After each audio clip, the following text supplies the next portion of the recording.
Bismillahirrahmanirrahim. Assalamualaikum warahmatullahi wabarakatuh.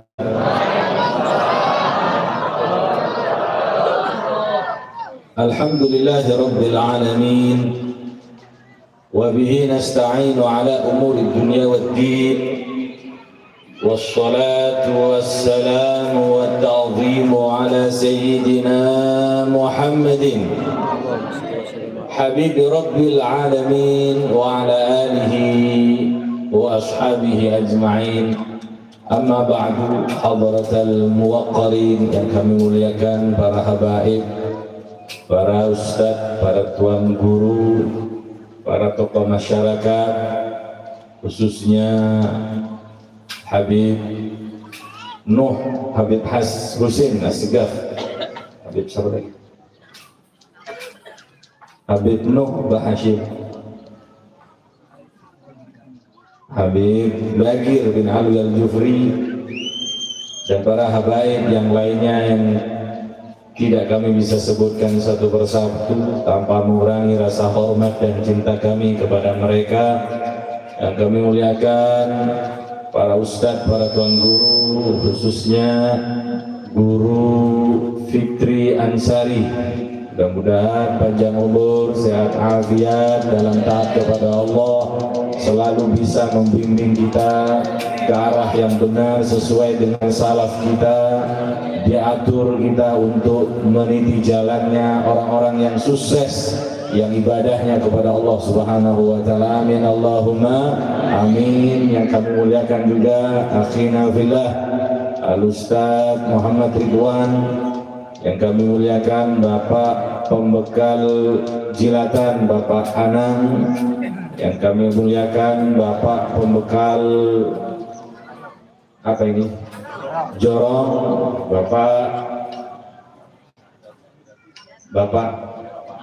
Bapak Adat Ibradi, yang kami muliakan Bapak Pembekal siapa lagi? Batalang Bapak Arsyad. Mana pembekal lagi? Bapak Pembekal Alur, Bapak Yanto, orang Jawa ini. Yang kami muliakan Bapak Pembekal siapa lagi? Bapak Camat, mana Bapak Camat?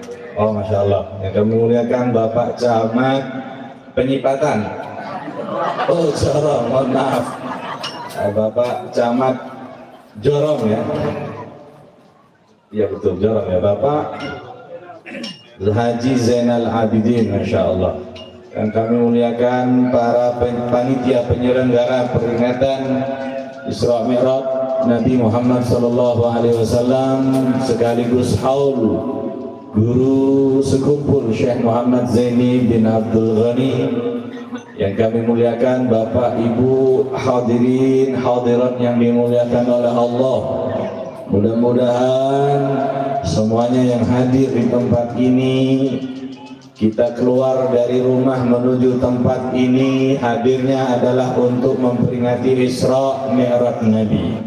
Artinya hati kita datang ke sini membawa niatnya untuk baginda Nabi SAW. Mudah-mudahan kita mendapatkan barokah Nabi Muhammad. Kita datang juga dari rumah menuju tempat ini membawa niat untuk memperingati haul yang ke-18 Tuan Guru Zaini. Artinya hati kita ada niat memperingati haul orang soleh. Man dzakara dzukira, siapa yang mengingat akan diingat. Harapannya kita hadir di tempat ini mengingat orang soleh, orang-orang yang kita hadir di tempat ini membacakan tahlil, membacakan bacaan-bacaan thayyibah yang baik, amalan-amalan baik pada malam hari, pada siang hari ini diniatkan untuk yang dihauli pada siang hari ini. Kita berharap, kita ingat pada dia, insyaallah kita akan diingat oleh anak turun kita, sebagaimana kita mengirimkan pahala kepada yang kita ingati sekarang ini. Insyaallah kita nantinya akan diingati oleh anak turun kita. Amin Allahumma. Siapa yang ingat, dzukira akan diingat. Kita punya harapan besar kepada orang-orang soleh yang kita hauli, yang kita ingatkan. Sebagaimana mereka ini kita ingatkan, kita mengingat mereka di dunia ini dengan mengirimkan berbagai macam bacaan-bacaan atau pahala untuk mereka, supaya mereka ingat nantinya ketika mereka punya hak untuk diberikan oleh Allah syafaatnya. Mudah-mudahan mereka juga ingat kepada kita, sehingga melalui syafaatnya mereka pun kita insya Allah selamat dari hari kiamat menuju surganya Allah. Amin Allahumma amin ya rabbal alamin. Hadirin hadirat yang dimuliakan oleh Allah, kita hadir di tempat ini yang pertama adalah memperingati Isra Mi'raj baginda Nabi sallallahu alaihi wasallam. Hadirin, peristiwa Isra Mi'raj Nabi Muhammad sallallahu alaihi wasallam yang diawali, yang dibacakan oleh qari kita, di antara yang dibaca tadi itu subhanalladzi asra bi'abdihi lailan minal masjidil haram ilal masjidil aqsa alladzi barakna haulahu. Hadirin yang dimuliakan oleh Allah, itu menceritakan bahwa Allah yang maha suci, yang maha kuasa memperjalankan Nabi Muhammad SAW di waktu malam hari dari Masjidil Haram menuju Masjidil Aqsa. Masjid yang paling jauh dari Mekah adalah Masjidil Aqsa, hadirin, di kota Palestina sana. Perjalanan itu yang biasanya dulu tidak ada pesawat, dulu tidak ada mobil, dulu kendaraan pada umumnya adalah memakai kendaraan onta. Berangkatnya pakai onta itu 1 bulan, pulangnya 1 bulan. Berangkat 1 bulan, pulangnya 1 bulan pada umumnya, tapi Allah buat perjalanan itu sesingkat mungkin. Allah menggunakan bahasanya di dalam Al-Quran, menggunakan isim nakirah, lailan, menunjukkan liqillati muddatih, menunjukkan bahwa malam itu Allah perjalankan cuma sebentar saja di waktu malam. Kenapa Allah menceritakan Isra Mi'raj ini? Perjalanan yang harusnya 2 bulan ditempuh oleh sewajarnya manusia, tapi Allah buat perjalanan itu sesingkat mungkin di malam hari untuk baginda Nabi Muhammad sallallahu alaihi wasallam. Di waktu malam hari yang sesingkat itu Allah ingin menunjukkan kepada kita manusia bahwa betapa agungnya Allah dengan segala maha mampunya, segala maha kuasanya Allah Subhanahu wa taala, agar kita manusia ini ingat bahwa secerdas-cerdasnya kita, secanggih-canggihnya otak manusia, tetap saja manusia ada batasnya. Pesawat yang kalau dari Surabaya ke Banjarmasin, Banjarbaru itu 1 jam 10 menit, itu sudah sangat hebat dibandingkan kapal yang dari laut 1 hari 1 malam. 1 jam 10 menit yang menggunakan pesawat tersebut ternyata lebih hebat lagi, hadirin. Ada pesawat superjet yang kecepatannya mungkin 30 menit atau 20 menit. Tapi ada yang lebih hebat lagi dari itu, hadirin, pesawat siluman yang tidak bisa dideteksi oleh radar komputer. Tapi itu masih buatan manusia.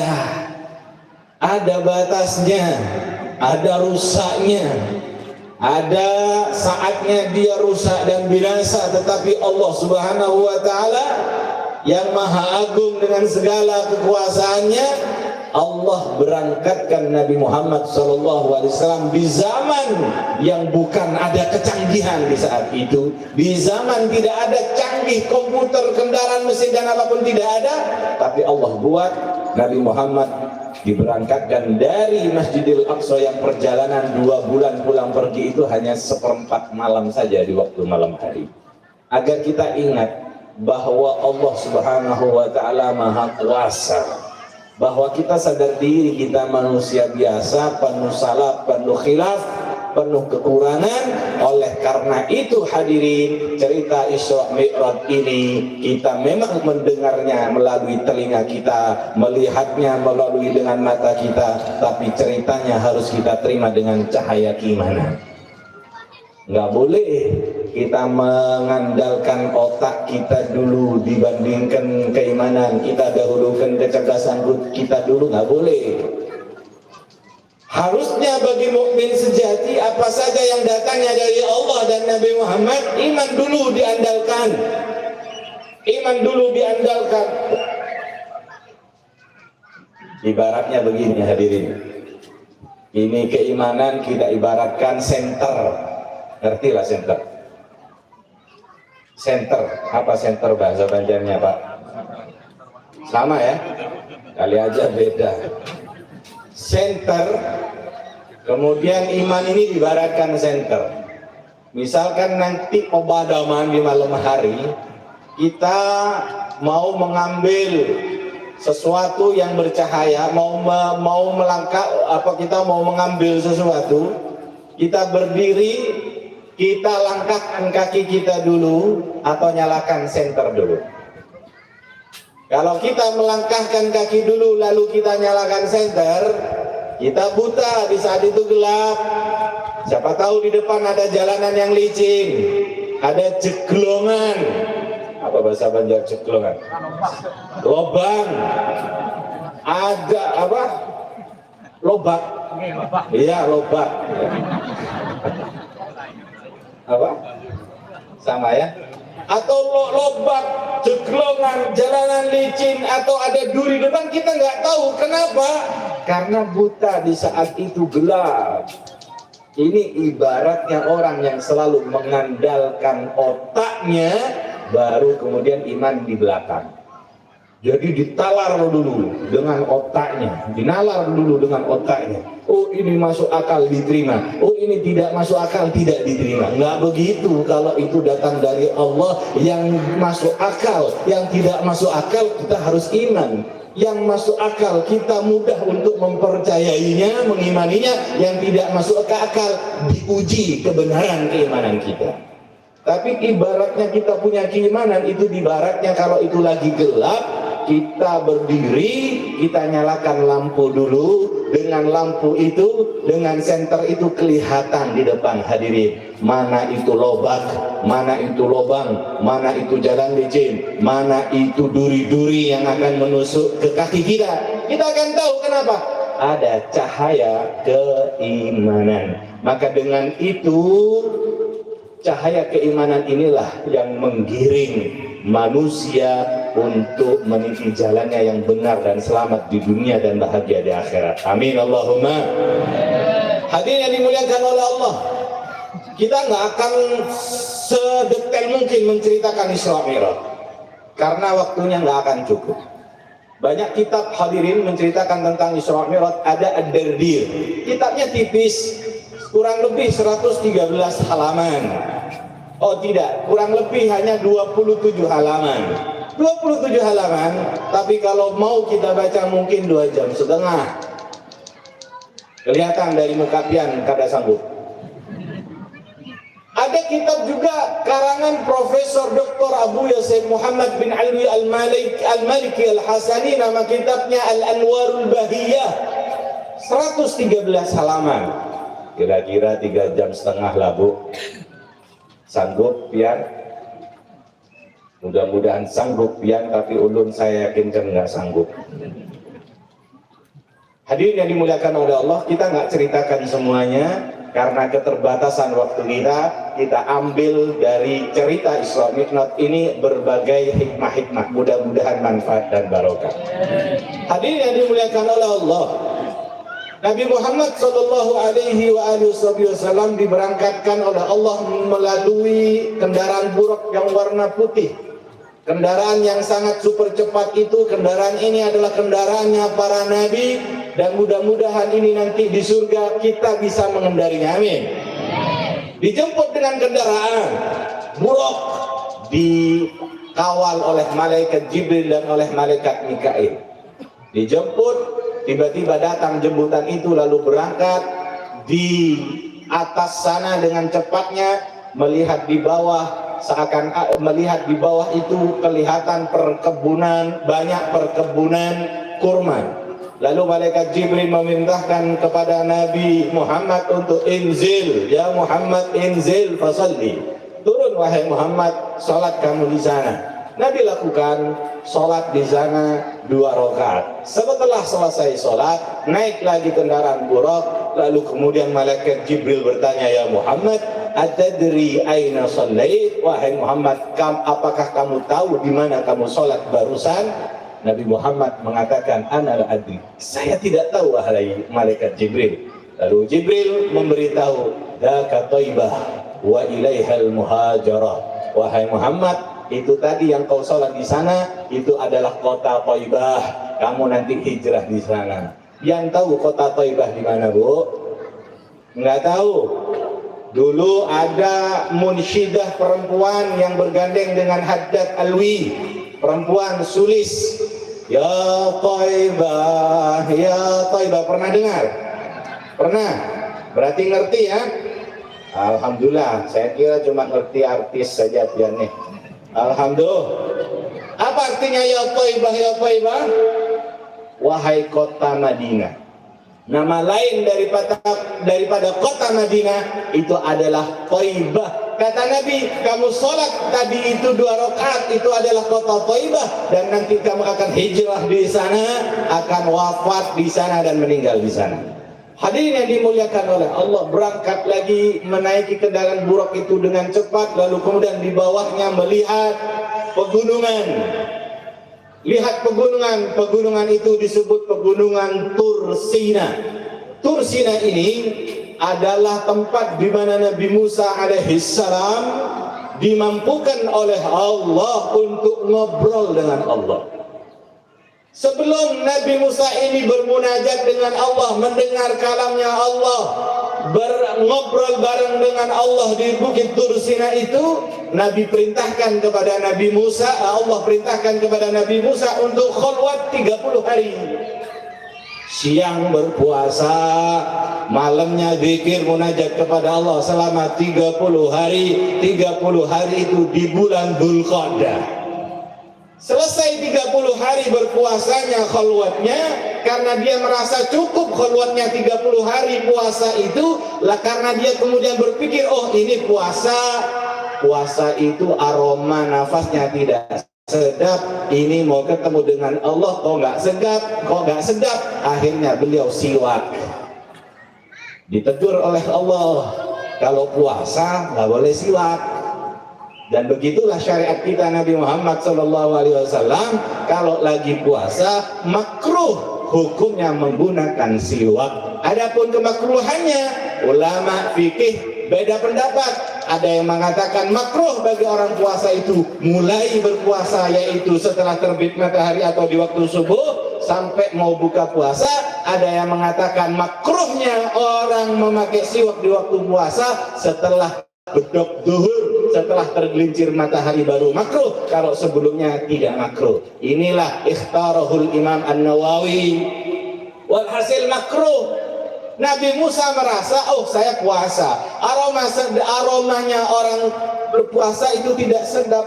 Ditegur oleh Allah, jangan pakai siwak. Kenapa? La khalufu fami shaim atyabu minal miski. Kenapa? Karena aromanya orang yang berpuasa indallah, di sisi Allah itu lebih wangi daripada aroma wanginya misik. Ditegur oleh Allah, lalu kemudian ditambahkan puasanya, khalwatnya 10 hari, lalu lengkap khalwatnya Nabi Musa 40 hari. Wa wa'adna Musa 30 lailatan wa atmamnaha bi ashrin fatamma miqatu rabbih 40 lailah. 10 hari tambahan tersebut di bulan Dzulhijjah, yakni dari tanggal 1 sampai tanggal 10 Dzulhijjah. Pada tepat tanggal 10 Dzulhijjah, walamma ja'a Musa limiqatina, ketika sudah selesai 40 hari yang sudah dijanjikan itu, tanggal 10 Dzulhijjah itu tepatnya di waktu-waktu sebagaimana Nabiullah Ibrahim alaihissalam menyembelih anaknya Nabi Ismail yang kemudian diganti sembelihan itu dengan domba dari surga, di waktu-waktu itulah Nabi Musa alaihissalam di Bukit Tur Sina itu dimampukan oleh Allah. Fakallamahu rabbuhu, Allah mengajak Musa bermunajat, Allah mengajak Nabi Musa untuk ngobrol, berbicara langsung dengan Allah subhanahu wa ta'ala. Wastahla Musa min kalamihi ta'ala, Nabi Musa mendengar kalamnya Allah merasa manis. Nabi Musa mendengar kalamnya Allah, Tuhan yang maha kekasih, merasa nikmat, merasa indah. Nabi Musa penasaran, washtagha bi ru'yati, dan penasaran sampai ingin melihat Allah. Ketika keinginan itu disampaikan oleh Nabi Musa kepada Allah, qala arini anzur ilaik, wahai Tuhanku, izinkan aku melihatmu. Kata Allah, qala lan tarani, Musa, kamu di dunia tidak akan mampu melihatku, walakin indur ilal jabali, tapi coba wahai Musa lihat itu gunung. Ada satu gunung di daerah pegunungan Tur Sina itu, lihat Musa itu gunung. Fa in istaqarra makanahu fasawfa tarani, hai Musa, kamu lihat itu gunung. Kalau gunung itu masih tetap utuh, ketika Allah menampakkan sedikit cahayanya di gunung itu tetap utuh, fasawfa tarani, engkau akan melihatku, kata Allah kepada Musa. Falamma tajalla rabbuhu lil jabali, ketika Allah subhanahu wa ta'ala bertajalli, yakni Allah memperlihatkan cahaya kecil, cahaya sedikit dari Allah subhanahu wa ta'ala. Satu riwayat yang disahihkan, satu riwayat hadis yang disahihkan oleh Imam Al-Hakim, sedikit cahayanya Allah yang Allah tampakkan itu di gunung itu hanya seujung jari kelingking saja. Seujung jari kelingking manusia itu, sedikit cahaya itu ditujukan oleh Allah di atas gunung tersebut. Faja'alahu dakka, gunung itu luluh lantah, gunung itu meletus, melebur jadi kepingan pasir. Hadirin, Nabi Musa melihat kejadian itu, Nabi Musa kaget, fasa'ika Musa, Nabi Musa pingsan, Nabi Musa semaput, nggak kuat. Hadirin, kenapa? Gunung yang besar, yang fisiknya lebih keras, lebih kuat daripada fisiknya Nabi Musa, tidak sanggup ditempati oleh sedikit cahaya saja dari Allah subhanahu wa ta'ala, apalagi Nabi Musa. Nabi Musa semaput, Nabi Musa pingsan. Lalu ketika falamma afaqa, ketika Nabi Musa sadar, qala subhanaka inni tubtu ilaika wa ana awwalul mu'minin. Ya Allah, taubat ya Allah, minta ampun ya Allah, aku tidak akan minta sesuatu yang tidak Engkau perintahkan, dan aku adalah orang yang pertama kali beriman kepadamu, wahai Allah. Allahumma shalli ala Muhammad. Hadirin yang dimuliakan oleh Allah, Nabi Musa ingin melihat Allah melalui khalwat 40 hari itu, tidak dimampukan oleh Allah melihat zat Allah. Ada orang-orang zaman sekarang, sudah beberapa tahun yang beberapa lalu itu viral, ada orang mengaku nabi karena mendapatkan wahyu dari Allah, melihat Allah. Nabi Musa nggak sanggup. Ini sekarang ada orang-orang baru berkhalwat, tidak, kukunya panjang, rambutnya panjang, ngaku nabi. Na'udzubillahi min, ngaku sudah lepas daripada syariat, ngaku sudah kada ada sesembahyang. Kenapa? Nabi aja, Nabi Muhammad aja sholat, ini orang ngaku-ngaku nabi nggak sholat. Nah, ini calon-calon daripada penduduk neraka. Na'udzubillahi min. Hadirin yang dimuliakan oleh Allah, Nabi Muhammad sholat berhenti di bukit itu, sholat 2 rakaat. Naik lagi kendaraan buruk, berangkat lagi, kemudian dari atas kelihatan di bawah itu pohon di tengah gurun pasir, Syajaratul Musa. Ada pohon yang dulu pernah disinggahi oleh Nabi Musa. Nabi Muhammad turun di sana dan sholat 2 rakaat. Kemudian naik lagi kendaraan buruk, berangkat lagi. Hadirin, melihat di bawah kelihatan suatu negara yang sudah modern. Kelihatan modernnya itu dengan bangunan-bangunan yang sudah tinggi. Nabi Muhammad kemudian turun di tempat itu, lalu Nabi Muhammad sholat di situ. Nabi Muhammad ditanya, apakah tempat apa wahai Muhammad ketika kau sholat tadi itu? Nabi Muhammad mengatakan tidak tahu wahai Jibril. Jibril mengatakan itu adalah Bethlehem. Pak, yang tahu Bethlehem? Bu, tahu Bethlehem? Astagfirullahaladzim. Nabi Isa dilahirkan di mana? Di Bethlehem. Kota Bethlehem. Nabi Isa dilahirkan di kota Bethlehem. Di kota kelahiran Nabi Isa itu, Nabi Muhammad diperintahkan untuk sholat 2 rakaat di situ, ngalap barokah. Nopo coro sajari ngalap barokah? Cari berkah di tempat kelahirannya Nabi Isa dengan sholat 2 rakaat. Naik lagi hadir kendaraan Burak, lalu kemudian sampailah di kota Madian, lalu kemudian sampailah di kota Palestina. Di situ di Masjidil Aqsa Nabi Muhammad menjadi imam sholat. Makmumnya ruhnya para nabi dan malaikat yang lainnya. Hadirin yang dimuliakan oleh Allah, selesai Nabi Muhammad menjadi imam sholat di Masjidil Aqsa, lalu kemudian Mi'raj. Mi'raj itu naik ke langit. Di langit pertama disambut dengan Nabi Adam. Disambut oleh Nabi Adam dengan sambutan yang hangat dan bahagia.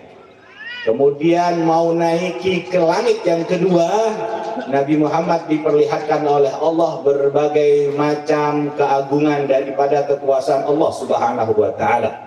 Nabi Muhammad diperlihatkan siksaan-siksaan neraka.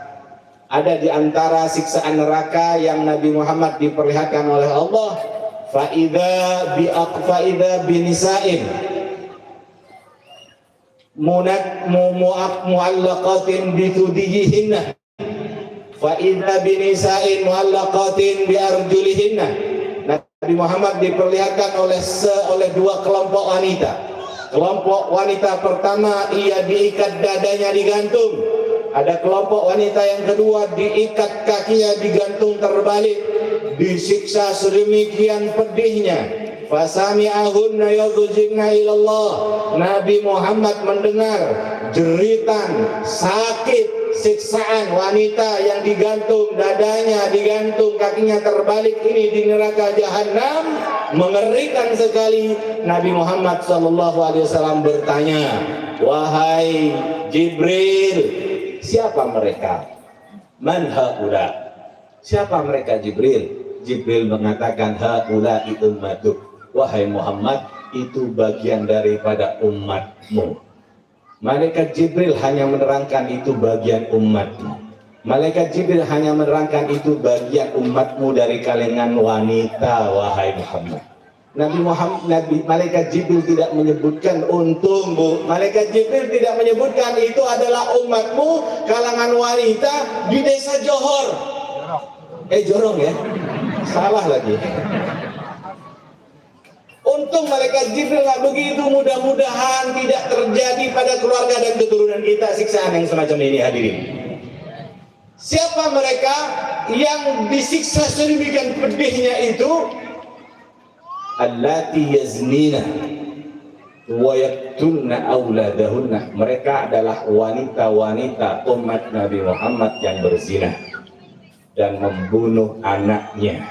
Setelah zina matang, setelah zina hamil, di luar nikah perutnya membesar, malu digugurkan. Zina, hamil di luar nikah, besar, tidak tahan, tidak rela karena kasih sayang kepada janin yang ada, digugurkan nggak berani, lalu kemudian dibiarkan lahir, tapi dibungkus plastik, ditaruh kardus, dibuang, dihanyutkan ke sungai. Sering kita dengar berita yang seperti ini di televisi, Bu. Na'udzubillahi min dzalik. Mereka yang para pelaku zina akan disiksa seperti ini. Mereka yang menggugurkan kandungannya, yang mereka membunuh anaknya yang tak berdosa itu, siksaannya seperti ini, hadirin. Na'udzubillahi min dzalik. Zina ini semakin tahun ke depan semakin merajalela. Di dalam sebuah akun Instagram Kalsel Time itu yang mungkin 13 bulan yang lalu itu disebutkan Banjarmasin penyumbang terbesar penyakit AIDS HIV untuk di Kalimantan Selatan. Artinya Banjarmasin memang paling banyak yang menyumbang penyakit AIDS di Kalsel. Itu artinya di kota-kota lainnya di Kalsel ada yang terkena penyakit HIV. Apa sebabnya? Perzinahan.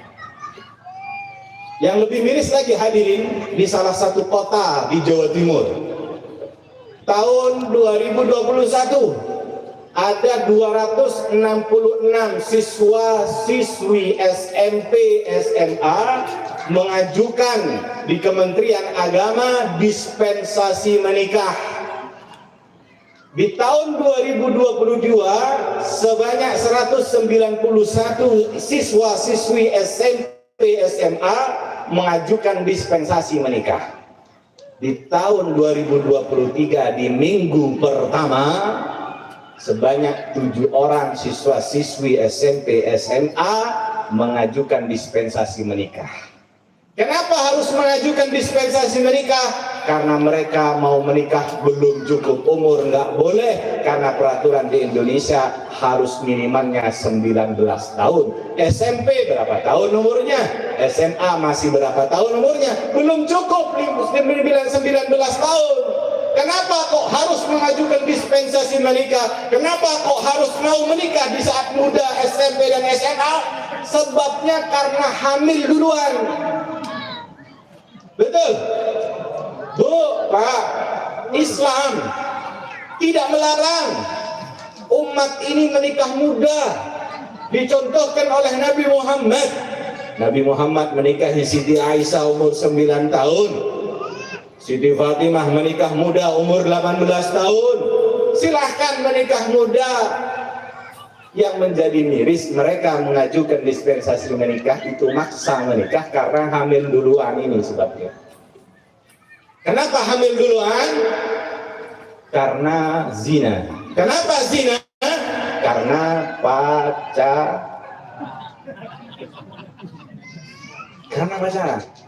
Yang ketua, yang mendengarkan pacaran nih, yang ketawa orang-orang tua semua ini. Hadirin yang dimuliakan oleh Allah, Pak, Bu, mudah-mudahan perzinahan tidak terjadi pada keluarga dan anak keturunan kita. Kita nggak cukup hanya doa saja, Bu. Kita harus ikhtiar. Apa ikhtiarnya? Melarang putri-putra kita untuk berduaan dengan yang bukan mahramnya.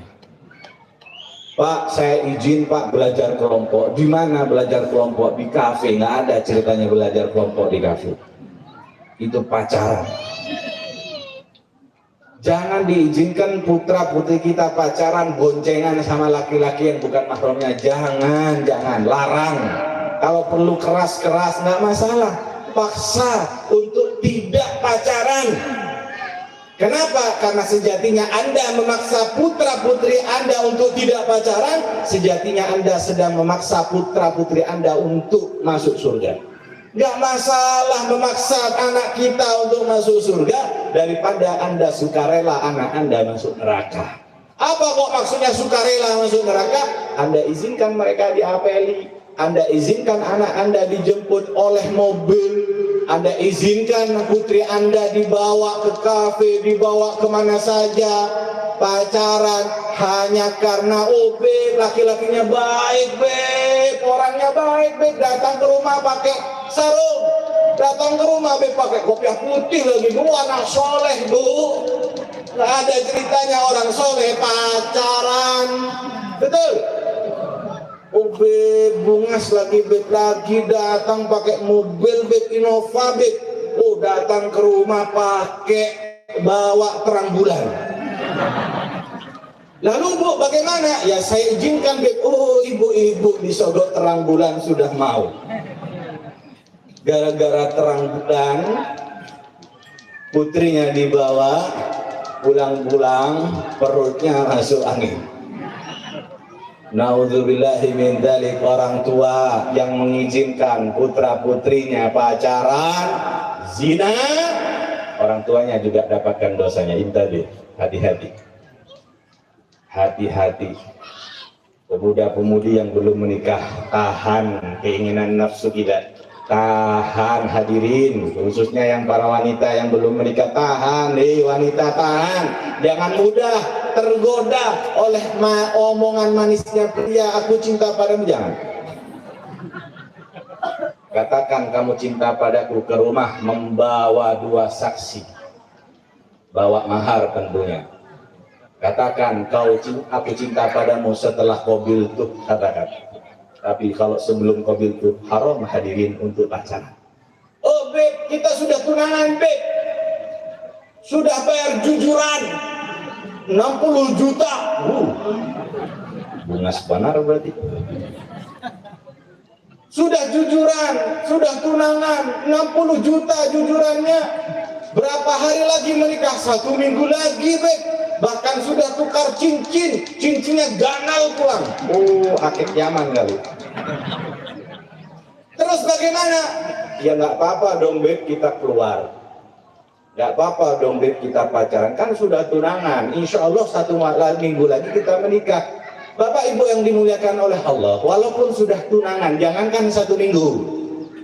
Nih, nanti sore jam 5 akad nikah. Sekarang keluar pacaran, kalau selama belum akad nikah, belum dihalalkan, berarti hukumnya belum kalau belum halal berarti masih haram, dibawa kemana-mana, hukumnya berduaan haram. Bapak ibunya atas nama tunangan, oh nggak apa-apa, dosa pak.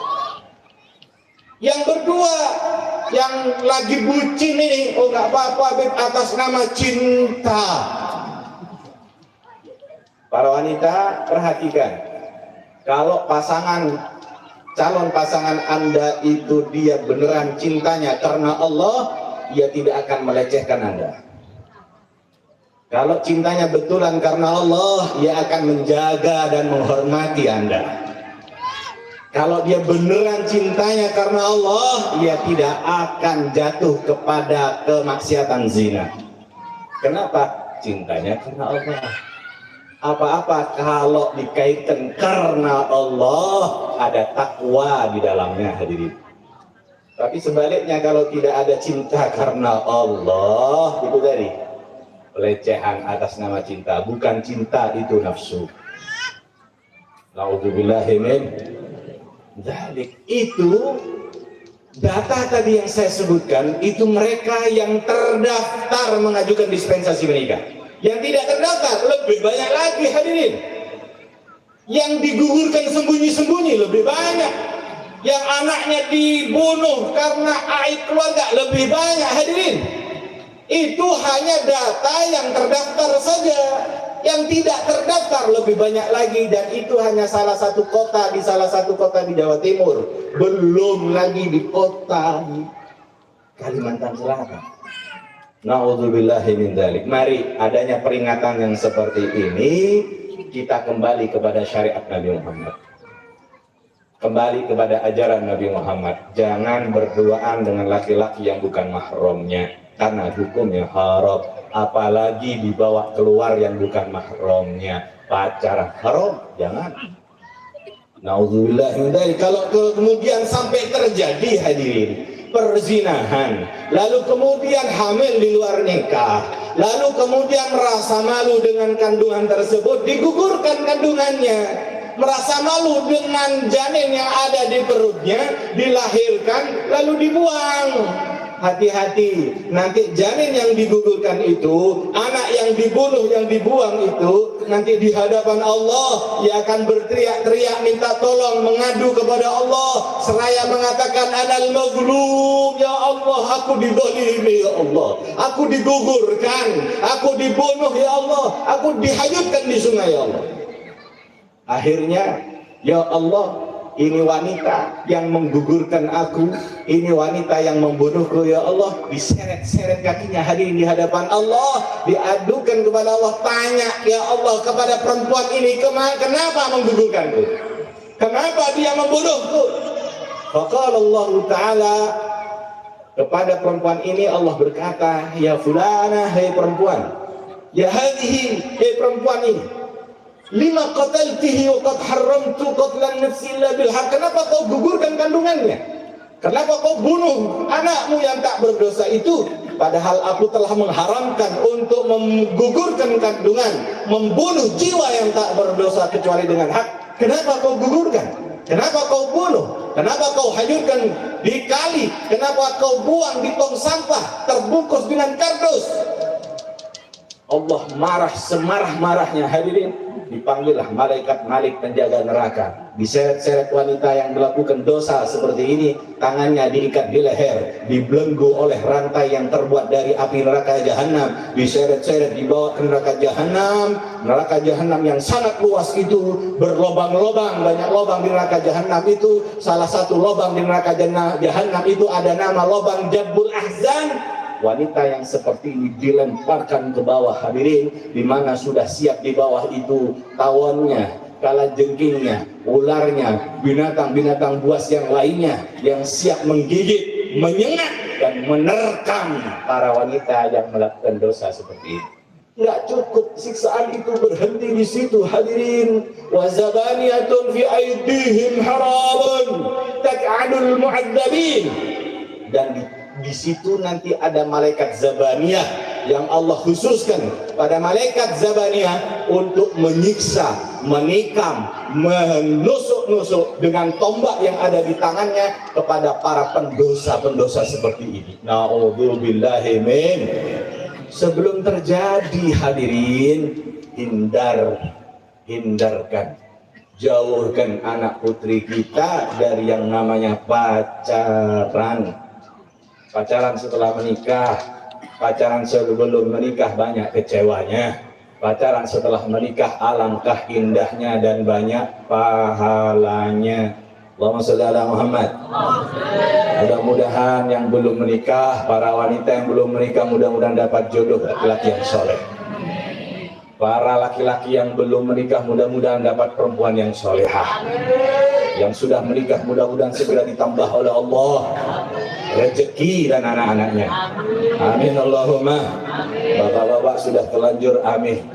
Allah, bapak-bapak ditambahkan rezeki dan anak-anaknya, manfaat barokah, amin. Amin ya Rabbal. Hadirin yang dimuliakan oleh Allah, mudah-mudahan yang perempuan dapat laki-laki yang soleh, laki-laki yang baik. Kenapa yang baik? Kenapa yang soleh? Karena dia akan menghormati Anda, menjaga Anda, melindungi Anda dari macam siksaan yang telah disebutkan, dari kemaksiatan, dari dosa akan dijaga, akan digiring untuk menuju surganya Allah. Bagaimana cara ciri-cirinya orang baik, Bik? Minimal 4, Bu. Ibu kalau mau cari calon menantu minimal 4 kriterianya. Ini orang baik, ini orang soleh, kriteria 4. Wanita yang pengen cari pasangannya, nih ciri-cirinya 4. Ciri-cirinya 4. Ini pasti orang baik. Apa 4 itu? Dilihat kesetiaannya dia kepada Allah. Dilihat yang kedua, bagaimana hubungannya dengan orang tuanya, menghormati orang tuanya apa tidak, khususnya kepada ibunya. Yang ketiga, dilihat bagaimana pergaulan dengan temannya. Yang keempat, dilihat bagaimana dia kumpul dengan, kalau ketemu sama anak-anak kecil bagaimana, dia rahmat atau benci sama anak kecil. Yang pertama, lihat Bu, ini laki-laki orangnya setia tidak sama Tuhannya. Kalau dia setia, diharapkan nantinya setia sama Anda. Kalau ini laki-laki tidak setia kepada Tuhannya, para wanita tidak bisa berharap kesetiaan laki-laki yang tidak setia kepada Allah. Kenapa? Sebelum menikah saja sudah melecehkan. Betul? Sebelum menikah saja sudah diajak pacaran, cumbuan, ciuman, zinahan, melecehkan atas nama cinta. Kepada Tuhannya saja tidak setia, apalagi sama Anda. Yang kedua, cari laki-laki hubungannya dengan orang tuanya, utamanya kepada ibunya. Ini hormat tidak kepada orang tuanya, ini hormat tidak kepada ibunya. Calon mertua tidak akan bisa berharap akan dihormati oleh laki-laki yang orang tuanya sendiri tidak dihormati. Orang tuanya sendiri dijadikan babu, apalagi mertua. Betul. Makanya banyak antara menantu dan mertua tidak akur, tidak cocok. Siapa yang salah? Dua-duanya salah. Tapi yang lebih salah adalah menantu. Kenapa? Kalau dia orang baik, orang soleh, dia akan tetap menjaga hormatnya kepada orang tua. Orang tua, siapapun dia, mertua atau orangnya yang lebih tua, dia akan senang dihormati karena umurnya lebih tua. Betul? Orang baik mesti menghormati orang tua, mesti suka. Nah, kalau sudah hubungan menantu dan orang mertuanya tidak baik, yang lebih disalahkan adalah menantu. Walaupun sama-sama salah. Kenapa? Tidak tegur sapa dalam Islam nggak boleh. Betul. Utamanya lagi Bu, cari calon menantu yang dia itu sangat berbakti kepada ibunya, sangat hormat kepada ibunya. Para wanita tidak akan bisa berharap akan dihormati oleh laki-laki yang wanita termulia di rumahnya, ibunya sendiri tidak dihormati. Ibunya sendiri tidak dihormati. Anda ingin dihormati olehnya? Nggak mungkin.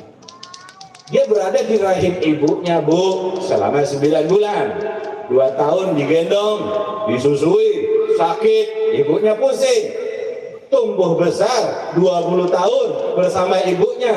Ibunya dijadikan pembantu, ibunya disepelekan, ibunya dilantarkan, ibunya disia-siakan, dimarah-marahi, dibentak-bentak. Kemudian Anda para wanita ingin berharap dihormati oleh laki-laki yang seperti ini, mustahil hadirin.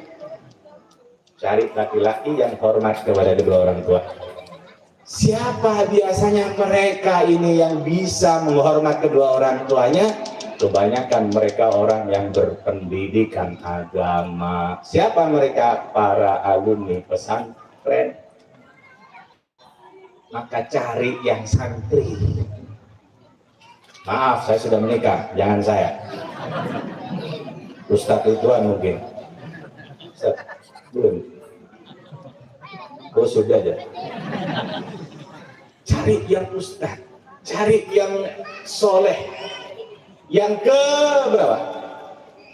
Ketiga. Lihat bagaimana laki-laki ini hubungannya dengan temannya. Kenapa kok lihat temannya, Bid? Karena temannya yang setiap hari kumpul tahu ini orang jujur, ini orang amanah, oh ini suka bohong, oh ini suka khianah. Saya kalau bisnis sama dia sering dicurangi, oh jangan dijadikan menantu.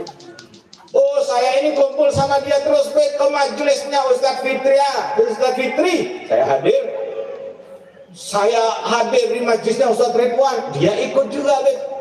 Dia sholat jamaah, oh orang jujur, orang amanah. Yang seperti ini Bu, cepat-cepat terima jadi menantu. Yang seperti ini cepat-cepat jadikan suamimu. Kenapa? Ini laki-laki yang seperti ini yang dijamin keberuntungan dunia dan akhiratnya oleh Nabi Muhammad SAW. Apa kata Nabi Muhammad dalam akhir penggalan hadis? Fadfar bidatidin taribat jirat. Pilihlah agamanya yang baik. Agama yang baik itu diukur dengan apa? Jujur, amanah, akhlak.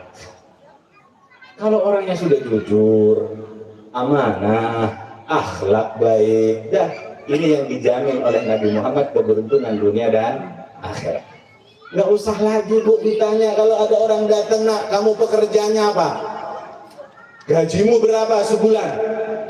Bu, saya guru TPQ, mohon maaf, saya ini gaji saya 1 bulan 150.000. 150.000 buat sendiri aja nggak cukup, mau menikahi putri saya, mau dikasih makan apa anak saya?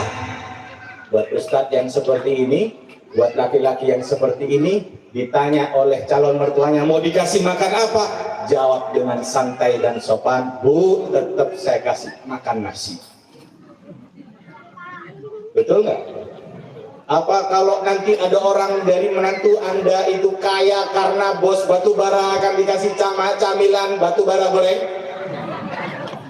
Betul? Nggak mungkin. Nasi juga, Pak. Iya. Siapa yang kaya kelapa sawit di sini? Siapa yang kaya kelapa sawitnya di sini?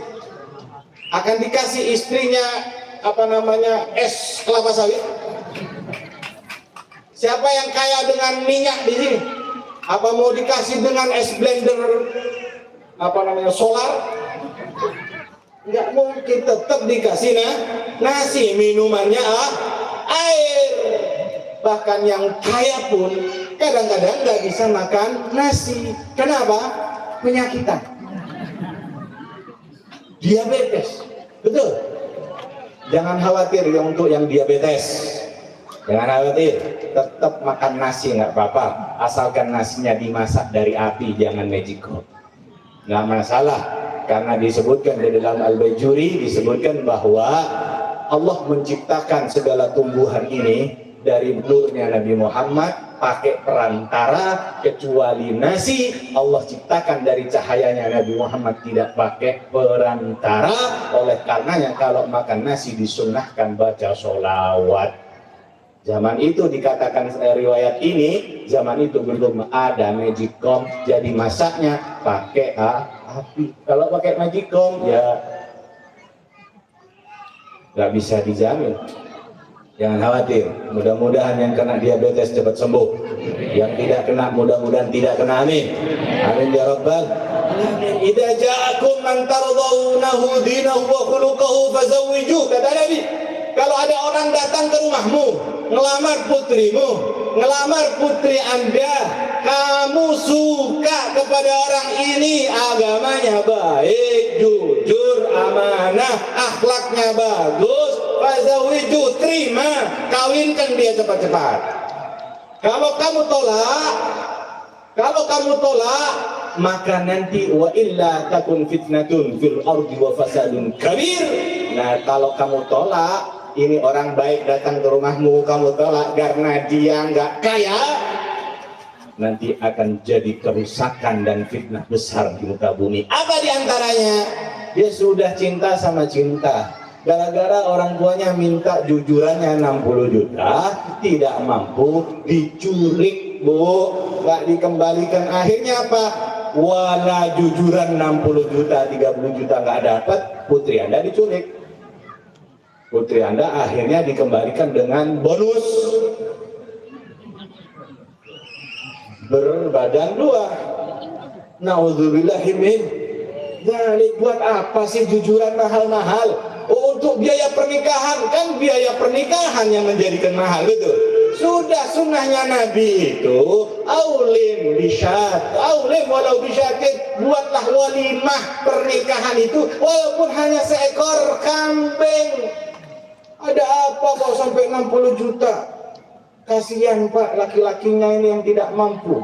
Semakin mahal jujuran, semakin memberikan peluang perzinahan. Kenapa? Karena mempersulit pernikahan. Paling enak ada mahar, datang undang kiai, KUA datang seadanya, angkah tukah wanikah hukah mastubatahullah qabil tunika, selesai, sah.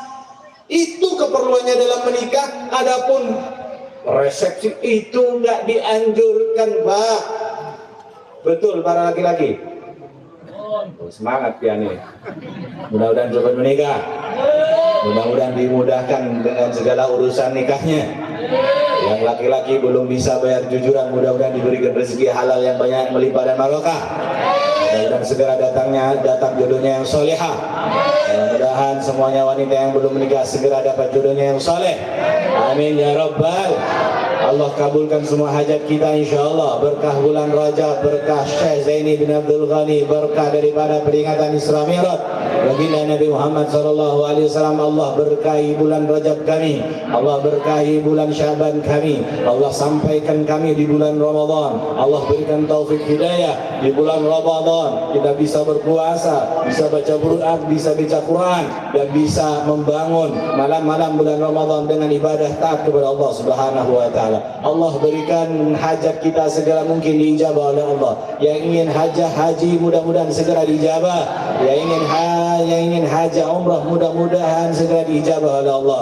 Bisa ziarah ke makam baginda Nabi Muhammad sallallahu alaihi wasallam. Hadirin yang dimuliakan oleh Allah, mudah-mudahan yang bisa saya sampaikan bermanfaat dan barokah kepada kita semuanya.